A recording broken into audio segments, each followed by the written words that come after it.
रात के 9 बजे थे। गर्मी अब भी हवा में उलझी हुई थी। मैं, काव्या, आज फिर अकेली थी, लेकिन दिल में कुछ और चल रहा था। एक सफेद शॉर्ट ड्रेस पहनी थी जो बदन से चिपकी हुई लग रही थी, और जानबूझकर मैंने उसे थोड़ा और ऊपर किया था। मैंने फोन उठाया और रवि को कॉल किया। रवि, गाड़ी निकाल, मुझे घूमने का मन है, लेकिन रास्ता तू तय करेगा। उसने बस इतना कहा, मैडम, रास्ते तो बहुत हैं, लेकिन अगर आप साथ हों तो भटकना भी मंजूर है। उसका अंदाज मुझे भीतर तक चीर गया। मैं नीचे आई और वो गाड़ी के बोनट से टेक लगाकर खड़ा था। वही बटन खुले कॉलर वाली शर्ट जो उसकी छाती को छिपाने के बजाय दिखा रही थी। मैंने चलते चलते कहा, रवि, आज चांद नहीं निकला क्या? वो मुस्कराया, चांद सामने खड़ा है मैडम, बस टच नहीं कर सकता। उसकी बातें सीधे बदन पर लगती थीं, जैसे कुछ कहकर भी सब कह जाता हो। मैं आगे की सीट पर बैठ गई, लेकिन जानबूझकर अपना पैर उठाकर रखा ताकि मेरी जांघें थोड़ी और दिखे। वो ड्राइव करने लगा, लेकिन उसकी नजरें बार बार मिरर में मुझसे टकरा रही थीं। रवि, आगे देखो, वरना कोई एक्सीडेंट हो जाएगा। मैडम, जो सामने बैठा हो उसके आगे कुछ दिखता नहीं, उसने जवाब दिया।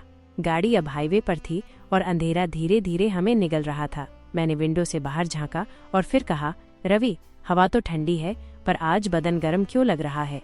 वो मुस्कराया, शायद आपकी ड्रेस की गलती है या फिर आपके इरादों की। मैंने उसकी ओर देखा। इरादे तो तेरे भी कुछ कम नहीं लगते। तू ड्राइवर है, पर देखता ऐसे है जैसे मालिक हो। मालकिन की नजरें इजाजत दे दें तो ड्राइवर भी हदें पार कर सकता है, उसने धीमे से कहा। गाड़ी अब सुनसान मोड़ पर पहुंच चुकी थी। मैंने कहा, रवि, यहीं रोक, मुझे बाहर हवा चाहिए। वो गाड़ी से उतरा, मेरे पास आया। मैंने एक पैर बाहर निकाला और स्कर्ट ऊपर हो गई। मैंने देखा, उसकी नजरें वहीं अटकी थीं। देख क्या रहा है रवि? जिसे देखना मना है उसे ही देखने का मजा है मैडम। मैं खड़ी हुई और उसकी ओर एक कदम बढ़ाया। अगर हिम्मत है तो नजरें नहीं, हाथ बढ़ा रवि। उसकी उंगलियां धीरे धीरे मेरे हाथों को छूने लगी। मैडम, ये हाथ अगर एक बार फिसल गए तो फिर रुकना मुश्किल होगा। रुकने की बात किसने की रवि? मैंने तो चलने को कहा था। उसने मेरा हाथ पकड़ा और धीरे धीरे अपनी उंगलियों से मेरी हथेली सहलाई। मेरे बदन में झुरझुरी दौड़ गई। रवि, गाड़ी चलाना तो आता है तुझे, लेकिन क्या तू इस दिल की ड्राइविंग कर पाएगा? मैडम, एक्सीलरेटर भी मैं और ब्रेक भी मैं। मैं उसके और करीब गई। अब हमारी सांसें एक दूसरे को छूने लगी थीं। तू तो बस ड्राइवर था रवि, पर अब तू कुछ और लगने लगा है। और आप तो हमेशा मेरी पहली और आखिरी सवारी रही हो। वो एक कदम और पास आया। अब हमारे बीच सिर्फ गर्म हवा थी। रवि, अगर तू अब भी नहीं छुएगा तो मैं खुद तुझे खींच लूंगी। मैडम, इजाजत मिल जाए तो मैं सिर्फ छूता नहीं, याद बन जाता हूँ। मैंने उसका कॉलर पकड़ा और धीरे से खींचा। तो बन जा मेरी याद, ऐसी जो हर रात को जगा दे। उसने मेरी गर्दन के पास अपना चेहरा लाया और फुसफुसाया, आपकी ये सांसें बताती हैं कि आग सिर्फ बाहर नहीं, अंदर भी लगी है। मैंने धीरे से कहा, रवि, आज अगर तू पीछे हटा तो कल से मेरी गाड़ी मत लाना। रवि के होंठ अब मेरे गाल से खिसककर मेरे कान के पास आ गए थे। उसकी सांसें मेरी त्वचा को छू रही थीं और उसके शब्द मेरी नसों में आग की तरह फैल रहे थे। मैडम, उसने धीरे से कहा, अगर इजाजत हो तो आज गाड़ी भी चलाऊं और वो सपने भी जो आपने अब तक किसी को दिखाए नहीं। मैंने उसकी कॉलर को पकड़ लिया, आंखें उसकी आंखों में डालकर बोली, रवि, सपने तो वो होते हैं जो बंद आंखों में आते हैं। मैं तुझे उस हकीकत की तरफ ले जा रही हूँ जहाँ नींद भी शर्माए। हम दोनों फिर से गाड़ी में बैठे, लेकिन इस बार सीट बेल्ट से ज्यादा दिल की धड़कनों ने कस लिया था। मैं जानबूझकर उसके बगल में आगे की सीट पर बैठ गई ताकि मेरी जांघ उसके बाजू से टकराती रहे। मैडम, ये एक्सीडेंटल टच है या इरादा? उसने मुस्कुराकर पूछा। रवि, मैंने उसकी तरफ देखा। टच तो बहाना है, आग लगाना असली मकसद है। उसने एक हाथ स्टीयरिंग पर रखा और दूसरा मेरी जांघ पर। उसकी उंगलियां धीरे से फिसलीं, जैसे किसी रहस्य का दरवाजा खोल रही हूँ। रवि, तू हर बार बस छूता है, एक दिन अगर तूने पकड़ लिया ना तो मैं बिखर जाऊंगी। मैंने कहा, मैडम, वो फुसफुसाया, बिखरने दीजिए, मैं हर टुकड़ा संभाल लूंगा अपनी मुट्ठी में।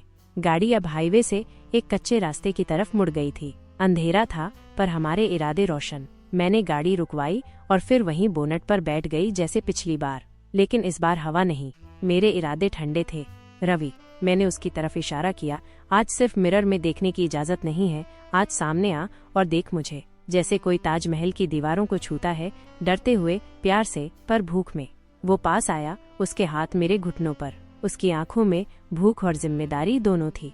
मैडम, आप तो लगती हैं रानी, लेकिन आपकी नजरों में जो बुलावा है वो तो किसी सनक का इशारा है, उसने कहा।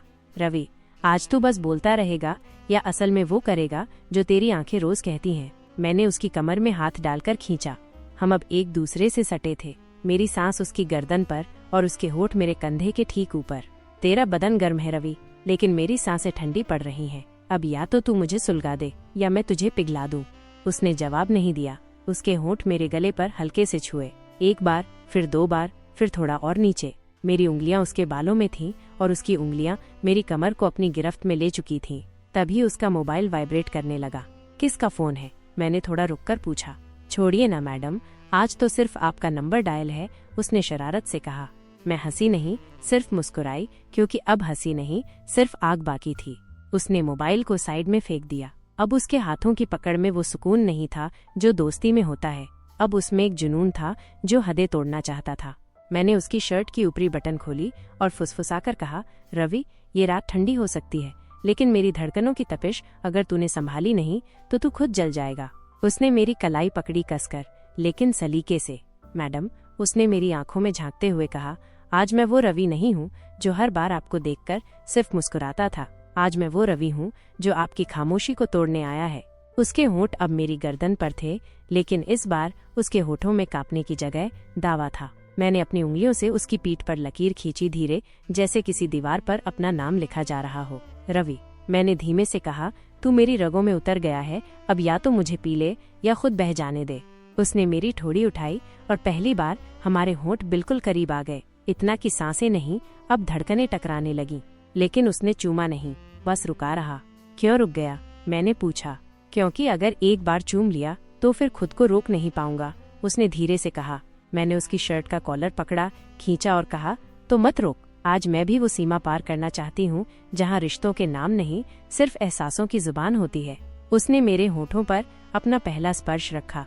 वो चुंबन नहीं था, कोई वादा था, कोई सजा जो हमने एक दूसरे की आंखों में भुगती थी। हम अब गाड़ी के बोनट पर नहीं थे, हम उस जगह थे जहाँ बदन का तापमान आत्मा के ताप से टकरा रहा था। मैं उसकी छाती पर अपना सिर रख चुकी थी और उसकी उंगलियां मेरी पीठ की रेखाएं पढ़ रही थीं, जैसे कोई भूला हुआ खत।